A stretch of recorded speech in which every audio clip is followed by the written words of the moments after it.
could work with now. This is a vanguard event. This is an event in which the people who come are already leaders, who have demonstrated what they can do, will take new ideas back, and together our objective is to deliver climate capital development and to change the world.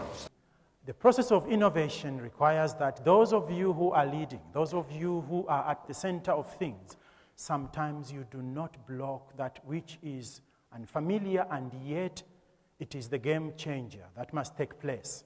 I started out in climate change, possibly like other people. My main passion after leaving university was environmental protection and biodiversity and habitats protection and species conservation. And I think it was around about the sort of mid-90s when I realised that all the work I'd been doing to try and conserve species and habitats was about to be hit by this massive tidal wave of a problem, which was global climate change.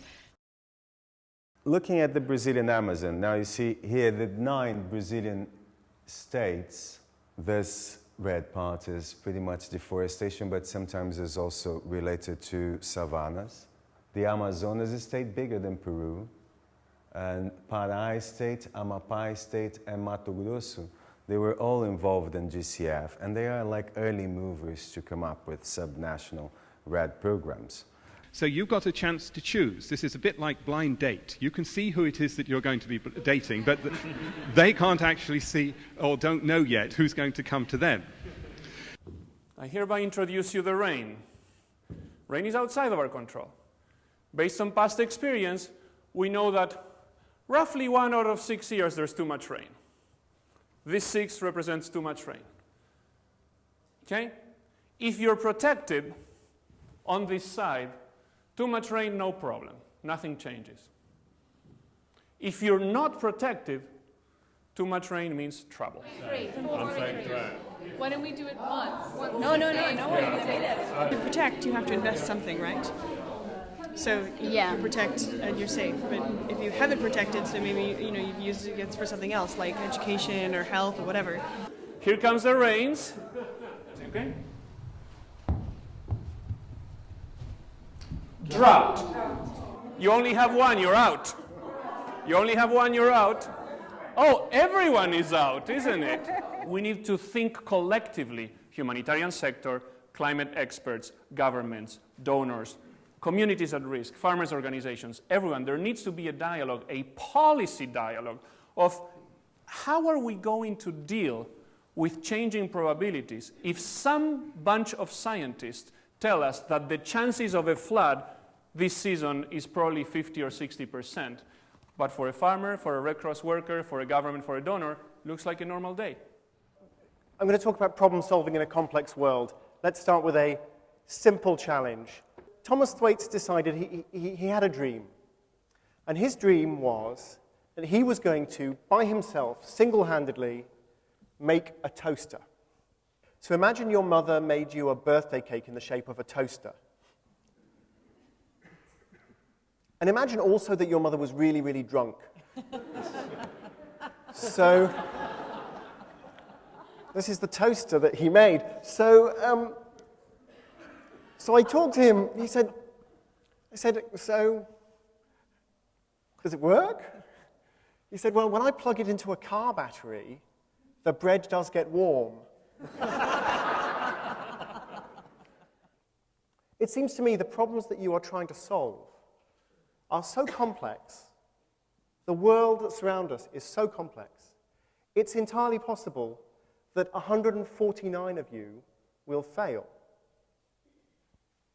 And there's one person in the room who has some project, has some idea, it's a technology, it's a technique, it's a message that is going to be completely transformational. It's going to alter the way 10 billion products are made. It's going to alter the way 2 billion people behave.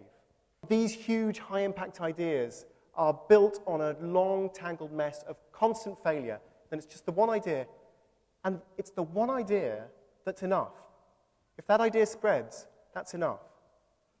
So the challenge here is, there are 150 people here, and it's entirely possible that 149 of you are going to get nowhere. And there's one person in this room who is going to succeed. the realization that that will do, that is the success rate that is acceptable, and the other 149 of you are going to have to drop what you're doing and support that person. That's not easy for any human being to take. But that is my belief about the way the world often works. But if we're going to be tackling the issues that we're tackling, the corporate model is exactly the wrong way to go, because no massive social change has ever been actually affected using that model. If you think about the great transformations in society today, I mean, civil rights movement, the environmental movement, the women's movement, etc. These have been driven by movements of many people coming together to effect change, not because one organization grew to huge size. Yes? And I think one of the big challenges about big social change is we don't really have very open, profound discussions about what kind of society we even want. It's like the discussion has been reduced to kind of like trading off between things we think we're allowed to have. We don't really talk from the heart about what we really value, kind of really talking from the heart about what we value. And then people crowd around that. Hi, my name is Monica Berche and I'm from Guatemala. And the idea is to take 3 case studies that show how we can use different types of language, like in Guatemala, traditional knowledge and different types of arts and different types of expression that speak directly to the heart, but around a specific problem where we need to move people to action. So in one setting is protecting livelihoods and water. In another setting in Colombia, it's about mining versus water. In a third setting in Costa Rica, it's about the power of music and art through the rivers. And so these 3 settings, we want to learn lessons, document what happens. We have mapped actors we're going to work with already, and then our job is to complete the whole picture and see how we can build a meta-language that is cross-cultural, that speaks to all of us. My name is Ana Romero and I'm coming from Mexico. And the story here we are trying to build up is a solution for cities to really to be taken into consideration and empower their positions in the topic of climate change just by creating a UNFCCC model for cities. So we are trying to use the structure that is already in power, that is the World Mayor Summit on Climate, which is the platform, and the political instrument that is the Global Cities Covenant on Climate, and the methodology that is given by the Cities Climate Registry. And by that we are trying to jump in a process that we created that we will put in action in Equatorian Cities Climate Summit in June 2011, and then coming with the results to the second World Mayor Summit on Climate that will be taking place in Durban. Hi, I'm Tom Mitchell. I'm from the Overseas Development Institute. What's the big idea you've come up with? Okay, the big idea is to develop a global system for anticipating disasters. We've got bits and pieces of this puzzle, but this is an opportunity to bring it together. Earthquakes, volcanoes, drought, floods, landslides. We've got the data, we've got the scientific communities. Let's bring it together and actually be able for the world to predict where the disaster hotspots are going to be each year, down to months, down to days, and mobilize resources before disasters to reduce the impact. So this is a big money saver. And if you just look at our model here, we've got the disaster zone in front of us, and behind that we've got the disaster resilient house, we've got micro energy generation, self-sufficiency, we've got the helicopter flying in to help. These people here who've been hit by the disaster have regretted that they've not used this information before. My name is Vanessa Castambroto. I'm from Spain, although I work in the UK, and I'm working this project with FUNAB, which is the National Fund for the Environment of Mozambique, and other researchers. And our idea is to connect, to create a people-private public partnership for peace, and to bring the people into those for peace. And our difficulty is how do we connect the people that that are in Mozambique, in Maputo, in the city of Mozambique, they are organizing communities, and how to connect these people with this for peace. And we think we could do that through a people-based climate change and development plan. My name is Kewule Kamara. I come from Sierra Leone and New York. I am with a cultural organization called Badenya, and we are basically an arts presenting organization. So what's the idea that you've come up with along with fellow participants of the Action Lab? Well, we come up with an idea, a concept that we call Sarandili, and it's an African word that means giving the message, usually giving the elders giving the message to the future. So we want to use storytelling as a means of people not only discovering their knowledge, recuperating their knowledge, remembering it, but to also use storytelling as a way of organizing themselves to deal with issues of the future. Hi, I'm Isabella Souza and I'm Brazilian living in London.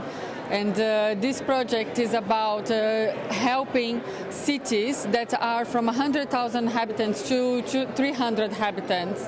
The issue around cities that many people only focus on the larger cities, but the leadership is very necessary on smaller cities as well. So we want to transfer the knowledge and come up with a pilot in 3 cities, one in Philippines, one in Brazil, and one in Salvador, where we're going to apply a new form of leadership, which is eco-leadership, where we have not only one champion in the municipality, but also working with team leaders, with the city departments, and bringing knowledge from the academic institutions in that city, bringing the private sector to host committees, and also communities to be involved in the process. And really doing a network of these people, talking to one another. My name's Simon Shackley from the University of Edinburgh. The project we're presenting is about biochar. Biochar is a bit like a sort of charcoal substance that you can make from lots of sorts of agricultural waste. So instead of burning it in the field, turn it into biochar. Now the fantastic thing is it stores carbon for hundreds of years. So it's a brilliant way of actually pulling down loads of carbon from the atmosphere, storing it long-term in the soils, and it's got all these benefits for small-scale agriculture. So it conserves water, recycles nutrients. So how are we going to make it happen? The big problem is that we don't have any way of getting any value for the stored carbon. So our project's all about the gold standard, getting a validation for the method so that we and other people can begin to apply this throughout the world. Lisa Perch, and I'm from the International Policy Institute for Inclusive Growth, which is based in Brazil. It's a partnership of UNDP and the government of Brazil. And welcome to the corner of the Green Guide, formerly known as the GG. And our idea is that while climate-compatible development is, we think, the way to go, it's a nebulous, broad term that most policymakers will go, yeah, but how? So we're saying that maybe one of the things we can do is to start the ball rolling with the discussions and thinking on that by taking advantage of the ongoing discussions about the green economy and poverty eradication.